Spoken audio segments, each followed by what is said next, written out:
जब भगवान देता है तो छप्पर फाड़ के देता है, लेकिन पहले वह इंसान की नीयत और संस्कार जरूर परखता है। एक छोटे से गांव में एक पुजारी रहते थे, जिनका नाम था रामा पुजारी। वे भगवान शिव के परम भक्त थे।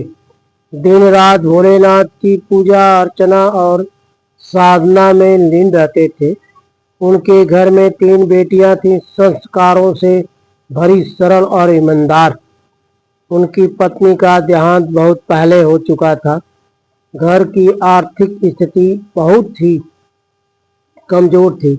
कई बार तो ऐसा होता था कि घर में खाने के लिए भी कुछ भी नहीं होता, लेकिन फिर भी रामा पुजारी ने कभी भगवान पर से विश्वास नहीं खोया। एक दिन उसकी बेटियां उनसे बोली, पिताजी, क्या सच में भगवान होते हैं? अगर होते हैं तो क्या हमें यूं भूखा रखते? पुजारी जी मुस्कुराए और बोले, बेटा, भगवान जब देते हैं तो बिना बताए देते हैं, और इतना देते हैं कि दुनिया देखती रह जाती है। बेटियां समझ नहीं पाई, लेकिन चुपचाप हो गई। अगले दिन तीनों बेटियां मंदिर से लौट रही थी। रास्ते में उन्हें एक पोटली मिली। जब उन्होंने उसे खोला तो उसमें सोने की अशरफियां चमक रही थीं। वे खुशी खुशी दौड़ते हुए घर पहुंची और बोली, पिताजी देखो, भोलेनाथ ने हमारी सुन ली, हमें सोना दे दिया। लेकिन पुजारी जी ने गंभीर होकर कहा, बेटा, यह किसी का खोया हुआ धन है, इसे वापस करना ही सच्ची भक्ति है। बेटियां थोड़ी निराश हुई, लेकिन पिता की आज्ञा मानकर पोटली लेकर वापस चली पड़ी।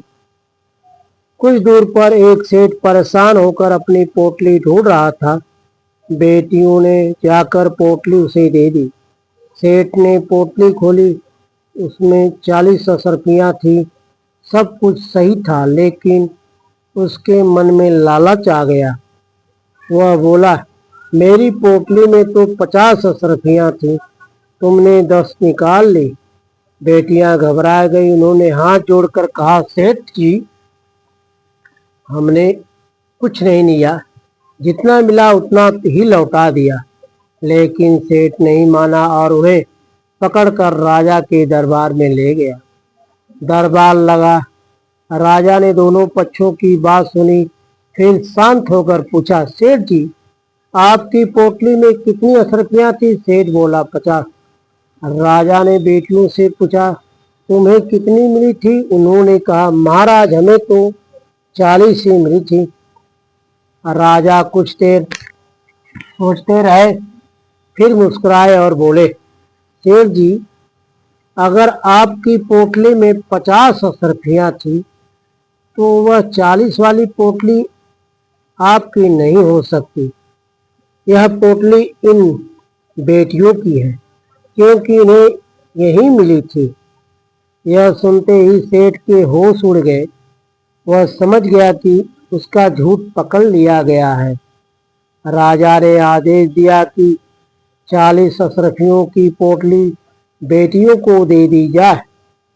तीनों बेटियां खुशी से रो पड़ी और उसने पिता के पास दौड़ी।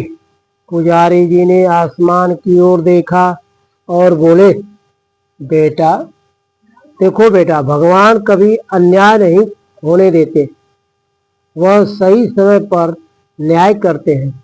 उस दिन बेटियों को समझ आ गया कि सच्ची भक्ति केवल पूजा ही नहीं, बल्कि ईमानदारी और अच्छे संस्कारों की होती है। संदेश: जिस घर में बेटियां संस्कारों वाली होती हैं, वहाँ भगवान स्वयं निवास करते हैं, और जहाँ नीयत साफ हो, वहाँ भोलेनाथ की कृपा देर से सही लेकिन जरूर होती है।